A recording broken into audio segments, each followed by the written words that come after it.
Hello, everybody. This is Janine, and I am experiencing some technical difficulties. So I am waiting for my guests to come on. Somehow the link for the site for this broadcast is not going through. So we'll see. I think he's trying to download Google at this time. Google Chrome. So I'm just waiting for him to come on. And I hope everybody's having a really good day. I'm not sure if you've seen my last video that I sent out. This is going to be my last live stream as far as interviewing people on on YouTube. I'm thinking that I might go ahead.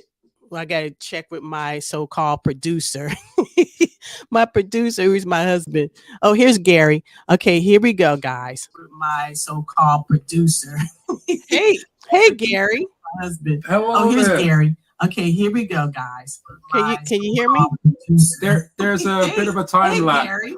Husband. Hello oh, here's there. Gary. Okay, here we go. Guys. I'm hearing an echo. Can you hear me? There is. Let me see what I can do here. Hold 1 second. Okay, here we go. I'm hearing an echo. Can you hear me? There is. Let me see what I can do here. Hold 1 second. Okay, here we go. I'm hearing an echo. Can you hear me? There is. Let me see what I can do here. Hold 1 second. Okay, here we go. I'm hearing an echo. Yeah, there's an echo.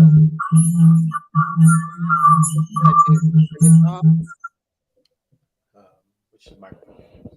This one. Is there? Hello, can you hear me? Can you hear me now? Yeah, it was. I think it may have been my end that was the problem. Oh, okay. Okay, sorry about that. No, So, it's fine. I'm really glad to see you. No, I'm glad to be here. It's been a busy month, Black History Month for me in New Brunswick, Canada. And we're just coming out of it. This is sort of my last thing that I'm doing before I enter back into the real world. Okay, so guys, this is Gary Weeks, my guest for today. And I'm sorry about all the feedback and all of that. And we couldn't get, I didn't know what the time was where he was. So there's a lot of stuff going on today, but he's here. Yay! So Gary, let's talk about you. Where are you from? Well, I was born in London, England. I grew up on the streets of London, and at 14, my parents emigrated to be with my father's family in the States. So I spent 10 years in the States in New York, 14 years before that in London.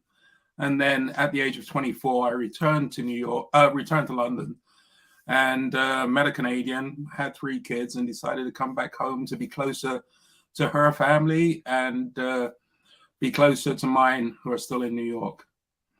Wonderful. So out of all the places that you lived, which do you like the best? Wherever I happen to be. Well, in all honesty, I never was a great fan of New York.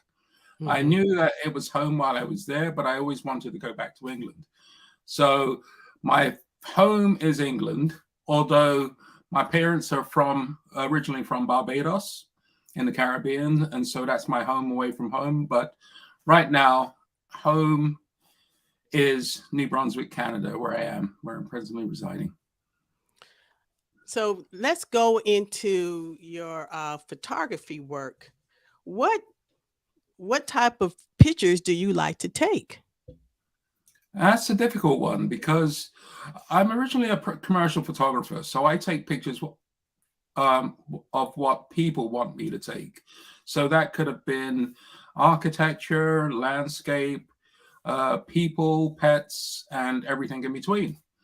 But for my own sort of fine art photography work, which is now where I'm moving into, it's more of a mixture of people, inanimate objects, abstract. I sort of explore photography in all its forms because that's what interests me. I'm sort of not one style guy. I tend to cover a lot of different genres. Okay. What sparked your interest in photography? I think it was back in the days, it was the immediacy of it. It may sound strange, but I started as a 16-year-old painting and drawing. I'm a great copier. So I would work in acrylic paints, and I would paint album covers on the backs of people's jackets. And that was my little business as a 16-year-old.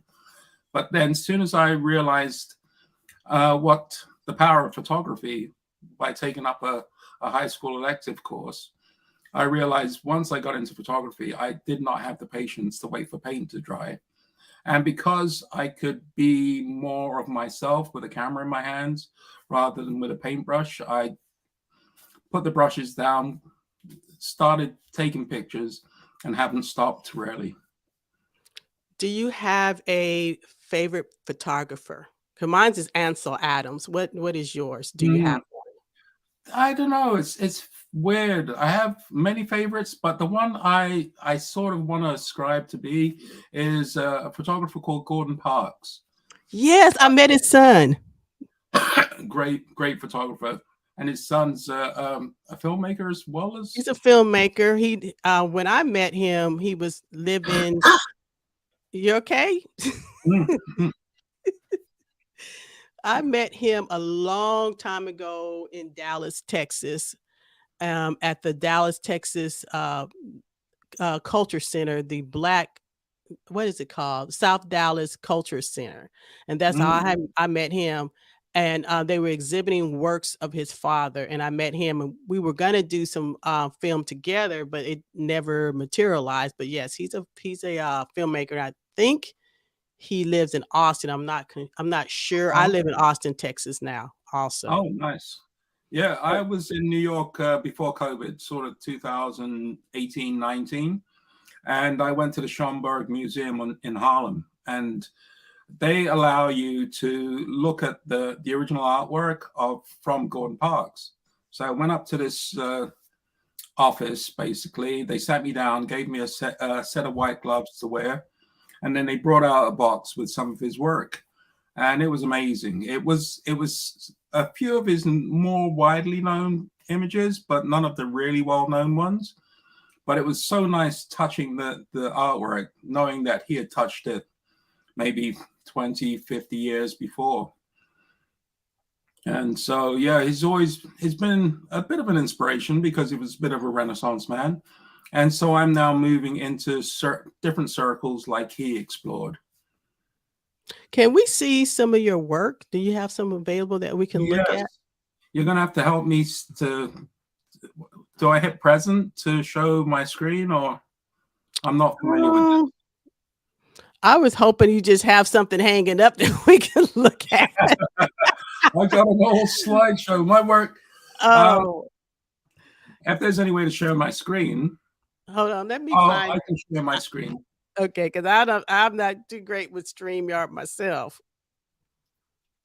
Let's see.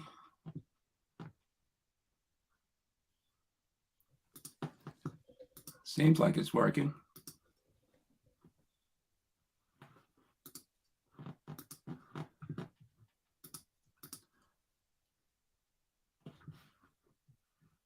Oh no, I'd have to go. Yeah, my work. I've got some pieces, but I had a whole show. Like most of my pieces are in the gallery. I'm represented by the Gallery on Queen, and so the sort of work that I tend to do can be either this size, which is the boxing photos. I love that. Let's see that. I love your black and white work. Okay, my friend Dion wants to know where you're from. Dion, he is from England, from London.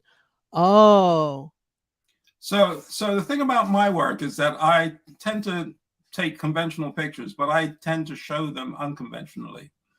So this was a show that was at the Beaverbrook Art Gallery. I was the first Black photographer to have a solo show in this gallery, this prestigious gallery in Fredericton, that's been in the last 62 years. So I showed this work, and as you can see, the work is basically a canvas to mirror or mimic the canvas on a boxing ring. And I produced the grommets, and I attached these little bits of rope to give the impression that it was cut straight from the ring. So I tend to shoot more so in a conventional, non-conventional style, but the way I present the work is what makes the difference for me anyway. I've got, I show work sort of on material like this. Oh, wow. So this is I like from that. a show that I did maybe 4 or 5 years ago called Detritus Automotive. And so I simply went down to our metal yard in town, and I collected sheets of copper, and I used the copper and the sheet metal to mount my pictures, and sort of via rivets rather than putting things on the glass.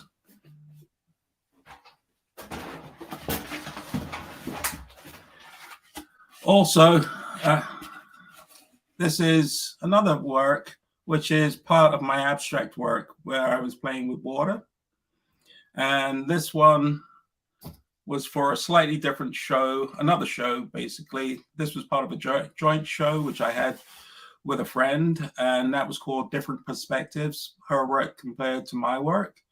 And this is from a series that I call Water. Love it. So Do you the work like is... do you Yep, like sorry. I interrupted you. Do you like taking color or black and white? Which one do you prefer? Do you have a preference? I used to have a preference. I used to be a color photographer. Back in the days of film, when you had to physically choose before, you would choose rolls of black and white or rolls of color film, and there was no changing or going back. I was primarily a color film, and I've got a whole body of work that's shot with film that's primarily, which is 90% is color. Excuse me. And then as digital came about, now you had the option of switching. So you could shoot in color, which all digital files would sort of grab in that means. And then decide after the fact whether you wanted the image in color or black and white. So I'm still a little from the old school, where if I'm going to produce work, I'll decide beforehand whether or not I want it black and white or color, or even in some instances, I will decide both. But once I decide to produce the work in black and white, say, for instance, I don't tend to deviate from that too much. Wow. So let's go back to, you said you just showed at the Beaverton, or was that a recent show? So that was last year. That was in 2021 in April. And it was sort of like the worst time, not really the worst time. It was originally going to be shown in January of 2021. But then we had COVID, and then we have the worst weather here in the Maritimes for January, February, March. And so originally it was going to be shown in January. We had to postpone that date because of another COVID outbreak. Pushed it. Oh, great. He has froze momentarily. I'm sorry, everybody. Hopefully he'll be able to come back. Yes, you see me? Okay, I see you now. Go ahead. Yeah, so I'm not sure where I froze, but you were talking about COVID and how you had to reschedule. Yeah, so we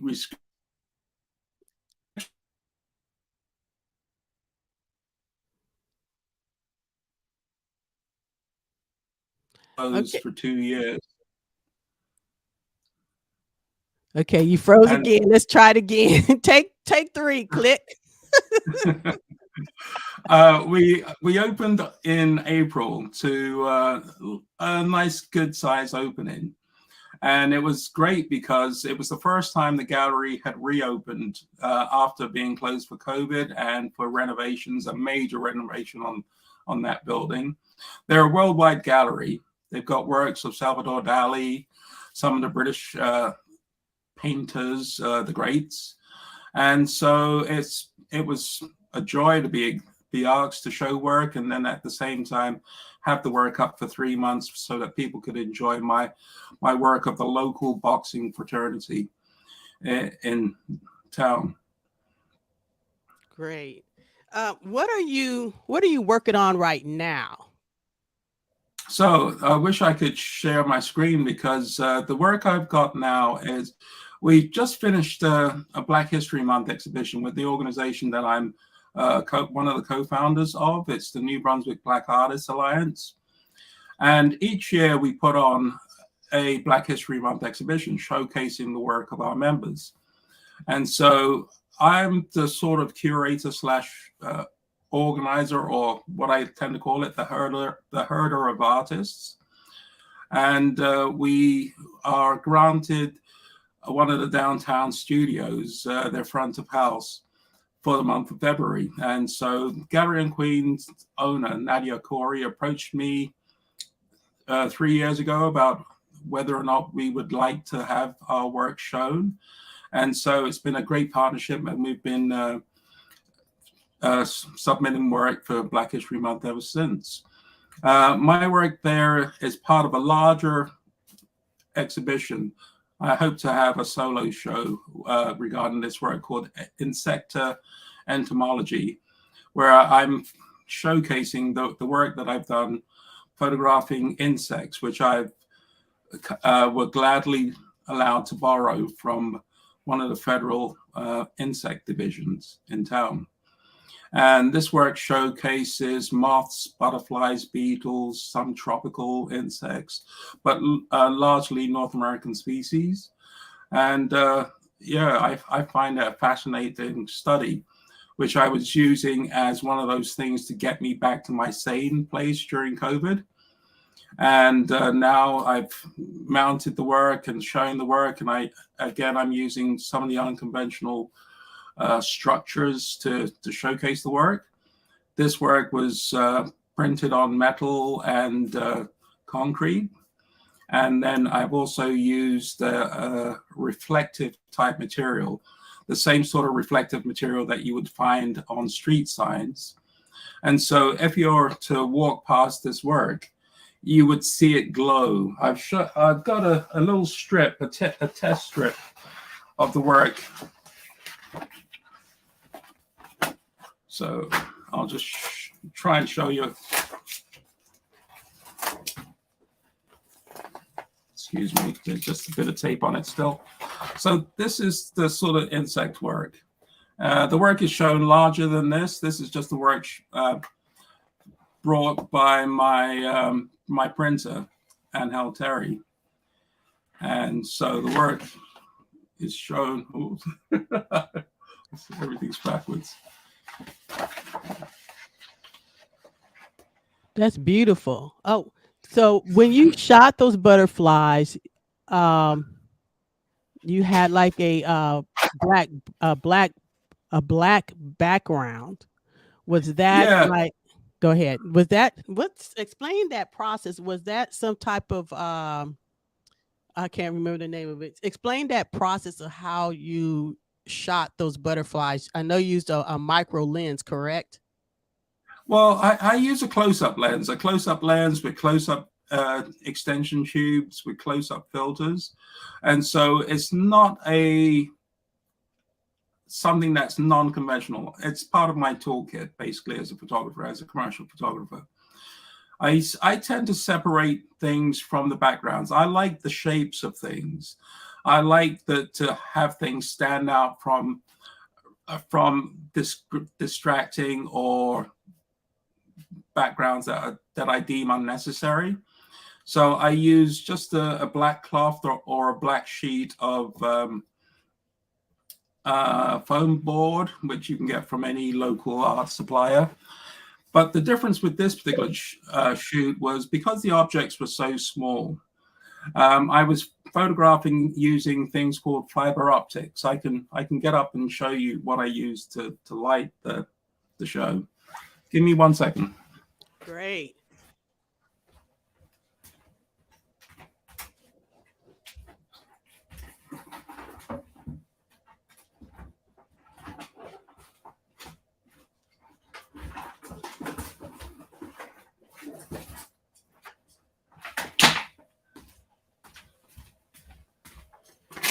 So, excuse me. So I would show a box like this, which is the power supply. Okay. And then I would light it with these two sort of little devices where once plugged in, the light would come out of the ends of these lights. And so it was slightly unconventional lighting to highlight the insects. And it was a slightly weird situation because I approached a lot of these organizations with an idea of wanting to photograph something. And they're used to having scientists, not artists, at their doorstep. And so when I say that I want to photograph them, they feel that I want to show them as a specimen, which for a start, I at the beginning, I wanted to.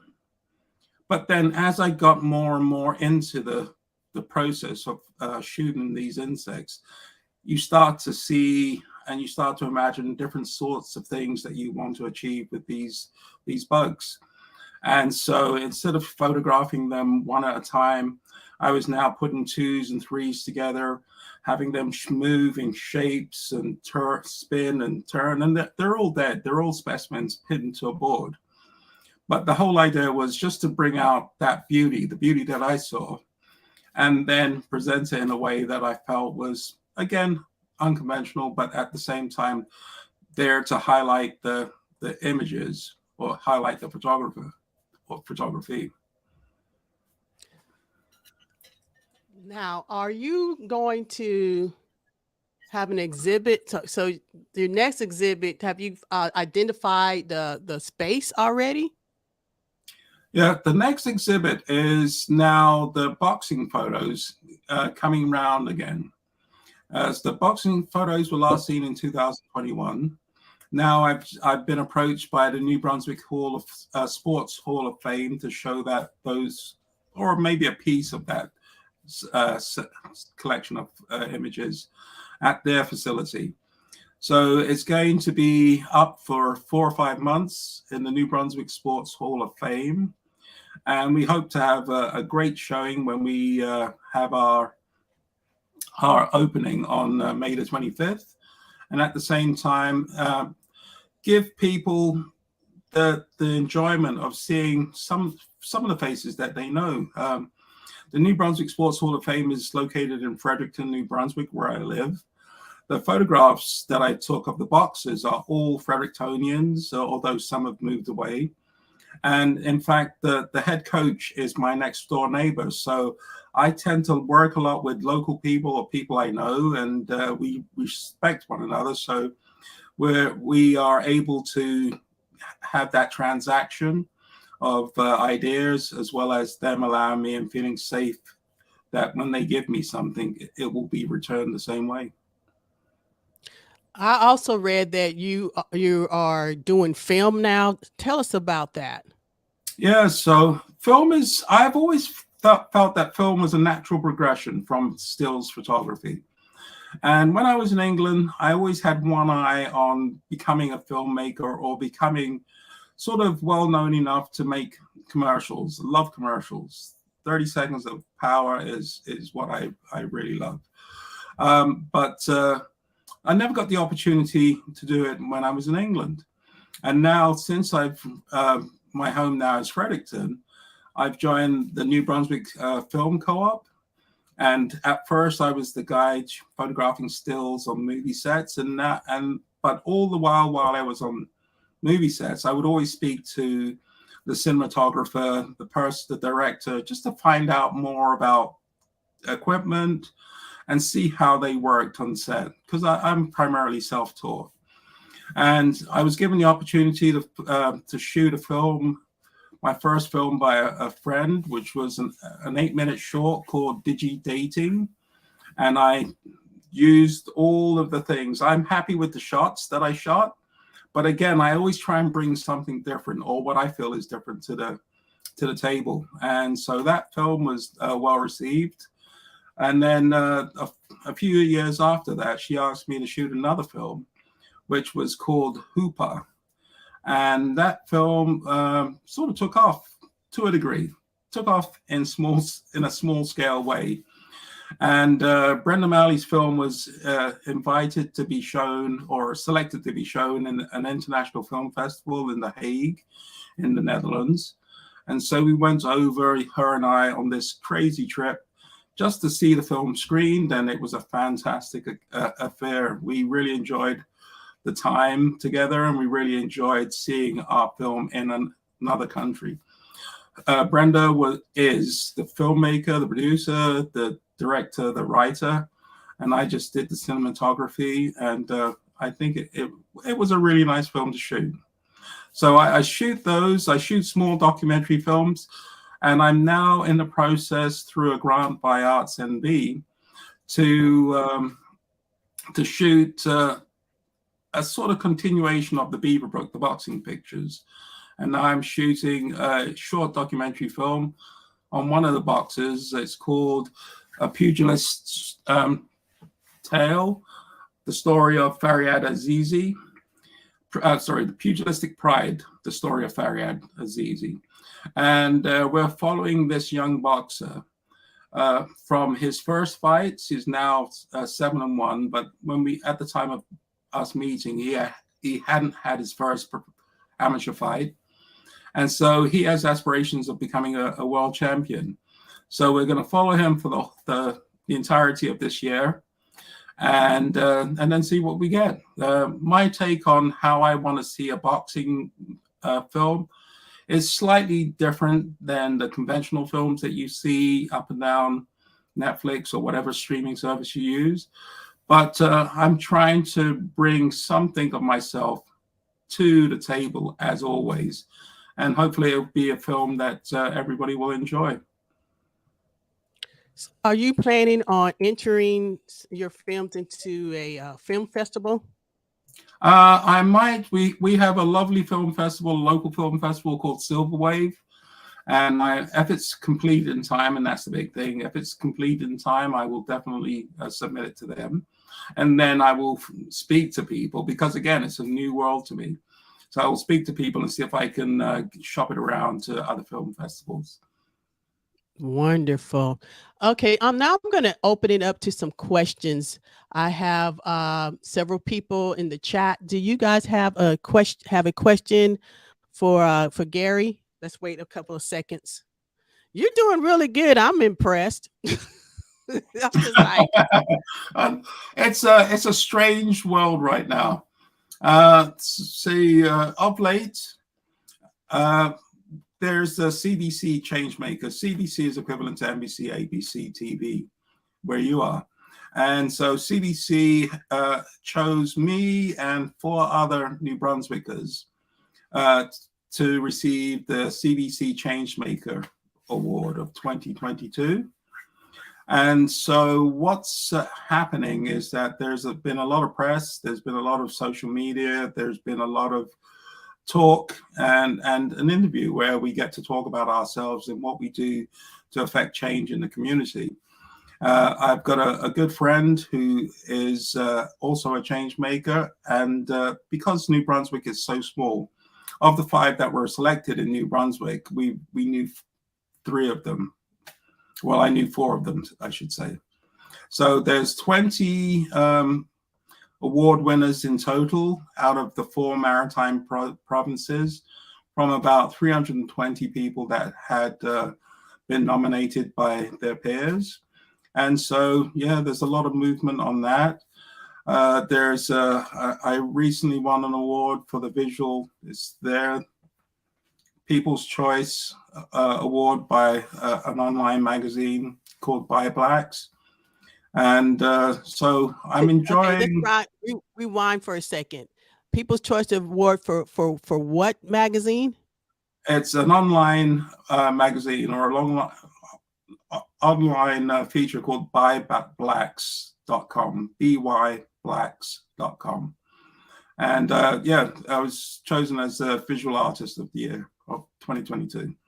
So again, all of those things are great, but I try not to let them interfere with my day-to-day work because as an artist, I tend to be blinkered, eyes closed, ears covered, because all the noise interferes with what I do. And so the idea is that I become this sort of vessel so that the work flows through, and not all the noise that you tend to hear surrounding the work.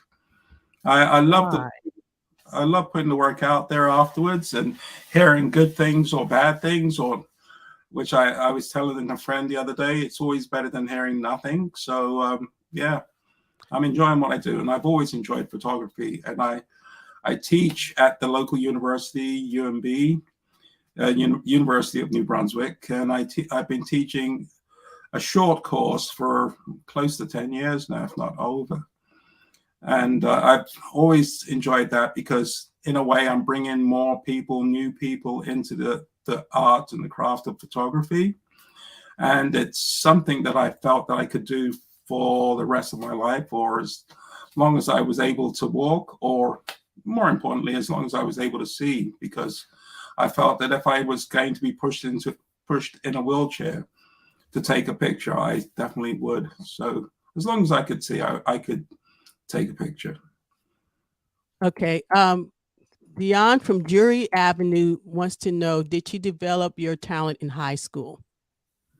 It's weird. It's a lifelong learning thing. In high school, I knew that I had an interest because I had seen a picture of someone kicking an American football, and their foot was sort of caved into the ball. It was just that split second before the ball left the tee. And I saw that and I said, that's the picture that I want to take. And I had this little plastic Kodak Ectomatic camera that was not the right camera to do that sort of picture, but I tried. And so out of a roll of 12 frames where I was trying to do things like getting pool balls to bounce off one another, to get people jumping midair or whatever, and not knowing what I was doing, I knew that the amount of effort that I put into these pictures, looking back on it, I knew that I was hooked. So I sort of knew at the time that I enjoyed photography and I would like to learn more of it. But my learning really started when I was in a photo studio in New York City, and we were a catalog house. And that's when the doors opened, and it was almost like the gates of heaven, where you just heard the noise. Ah! And as I walked in and saw all of these professional photographers, some in the still life department where they were just photographing things on tabletops, to the room set department where they were building rooms, fake rooms with walls and ceilings. And then I ended up on the fashion floor where you just saw people just running around, these beautiful people just running around, having their picture taken. And so my learning really started in that studio. Okay. There's a question. I'm trying to figure out if he wants to know.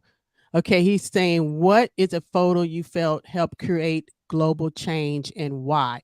Now, Dark Matter, are you talking about a photo that he took or a photo that he saw? Let's clarify that a little bit.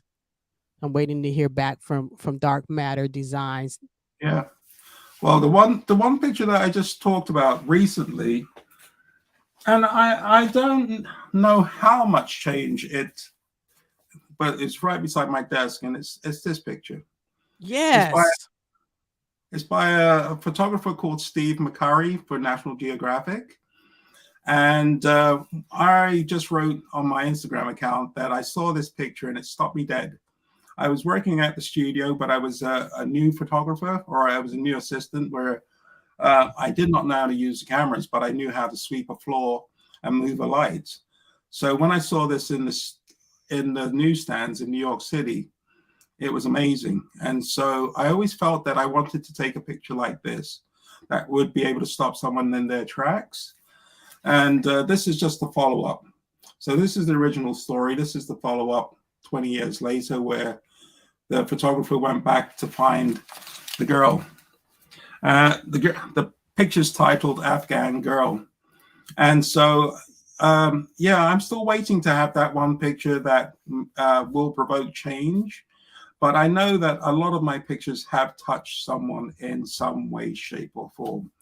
And sometimes you don't always get that feedback, but I'm not doing it for the feedback. I'm just doing it because I enjoy creating, putting a bit of myself out there, and sort of at the same time building legacy.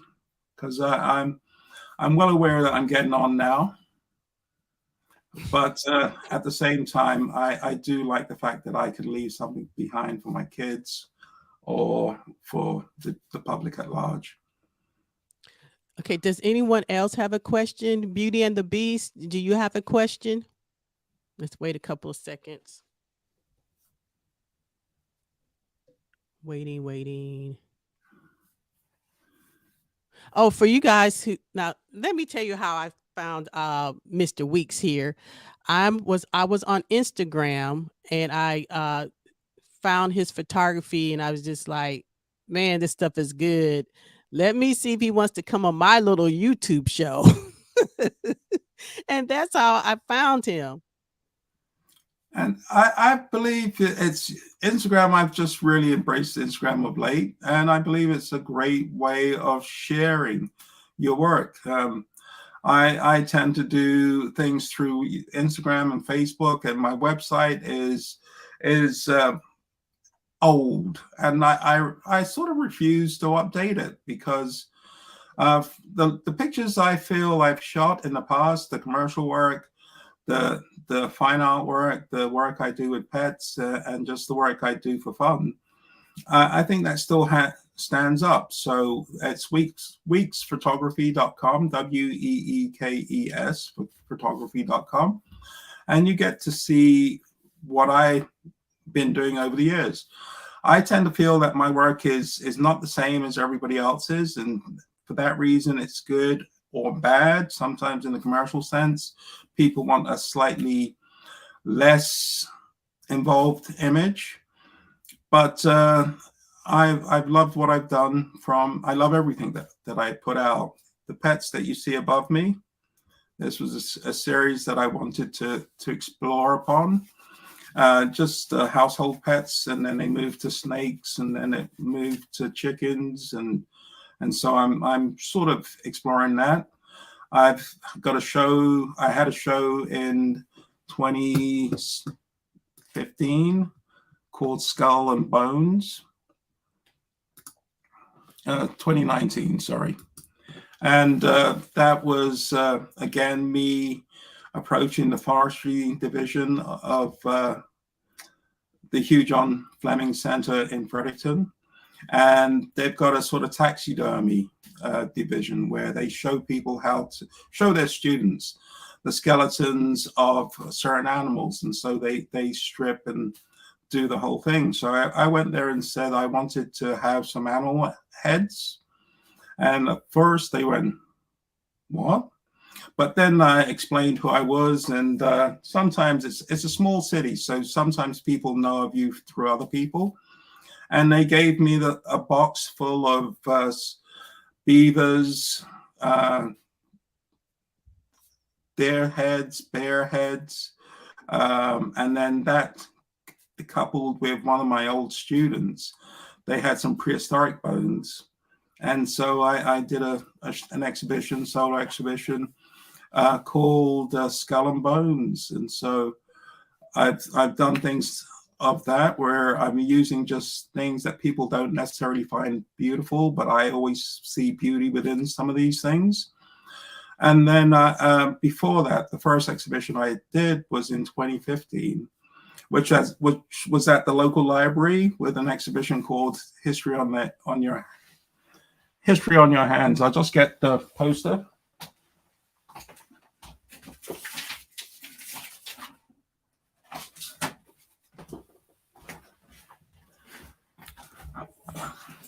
So this was my exhibition, History on Your Hands, and I paired it with Eyescapes, which was another series of images that I shot. And that one was near and dear to me because I was working with people.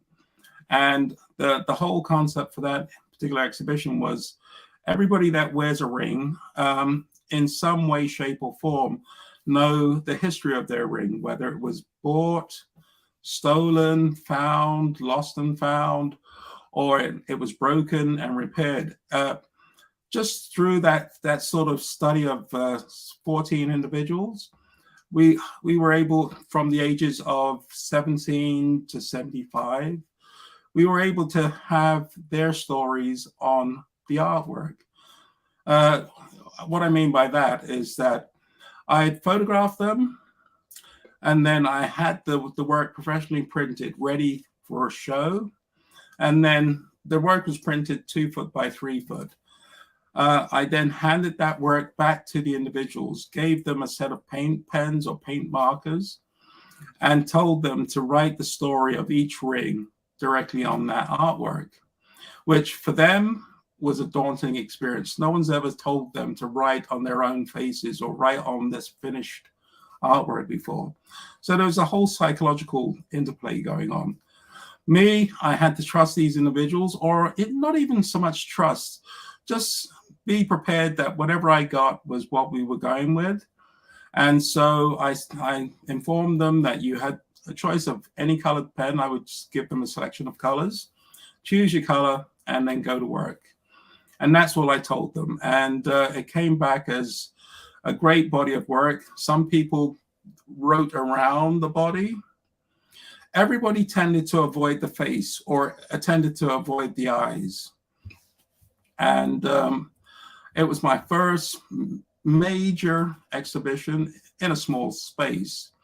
But it was still a wonderful exhibition, which led me to where I am now, being represented by Gallery on Queen and trying to forge a career as a fine art photographer, moving away from the commercial world of photography. That is, I don't even know what to say. That was a lot. It's really, really inspiring for me, because I do little short documentary films, and just had a not really, and I do poetry, and I just had like one of my film short, well, not really film, videos in a film festival. So just hearing all the things that you've done helps me keep going, because I'm not really surrounded by other artists right now. COVID, kind of like off to myself right now. But just hearing your story is very inspirational, and I really appreciate you coming on my channel and just sharing your vast amount of information with people. That's just really, really wonderful. So I'm going to go ahead and close it out. Oh, one last question, but two questions. Do you think there should be a Black History Month? And I'm saying this because I just read an article by some Black celebrities saying that maybe there shouldn't be here in America. There shouldn't be. And they were stating because Black history is all year round. What are your thoughts? I do share that. But we've just finished Black History Month here. And Black History Month for me and some of my colleagues who are leaders in the city, we get called by everybody. We get calls all year round, but during Black History Month, it becomes ridiculous. And all of our events are now pushed into this month of February, which is the shortest month of the year, the coldest month of the year. And we get largely unknown. We become largely unknown outside of February. And so I'm a Black person. I'm a Black man, Black photographer for the whole 12 months of the year. And so wherever I walk, I'm walking with my history as well as everybody else's history around me. So I would say, yes, let's consider the whole year Black History Year, or in fact, just let people know that we have got more to give outside of February. Great. Last question. What makes you, Gary Weeks, happy? Oh, it's a difficult question. Happiness is one of those things that comes and goes as my age changes. So, back when I was first starting, getting a print that I loved was happiness. And then when I started having a family, it was seeing my kids excel and exceed. Now I'm sort of moving into that sort of elder uh, part of my life. It's looking at other people, younger people who are coming up, and making sure that they don't have to do all the things that I had to do to get where I am today. So my happiness changes. Good relationships always make me happy. People always make me happy. But if I said that there was just one thing, I'd be lying, because again, it changes as I grow. And happiness is, I always say, one of the things I have to do is good out, good in. So as long as I'm doing good things and I'm putting happiness out there, I'm getting happiness and good things back. And I consciously decided that maybe 3 years ago, and it's consciously been paying off. And yes, I would say try to keep making people happy, because in that way, it will come back and bounce back on you. Okay, thank you so much, Gary, for joining us. And I'm going to go ahead and close out. Everybody, share this out with your friends, your family. I really want to push Gary and his work out. He has fabulous work. Check him out on Instagram, Gary Weeks on Instagram. And this is going to be my last interview on YouTube, I believe. I'm not sure. We'll find out after the Easter holiday, as I said. So everybody, love you guys. Peace. Gary, Thanks, stay Janine. on. I'm going to go Okay. ahead and end the broadcast. Love you guys. Bye-bye. Thank you. Well,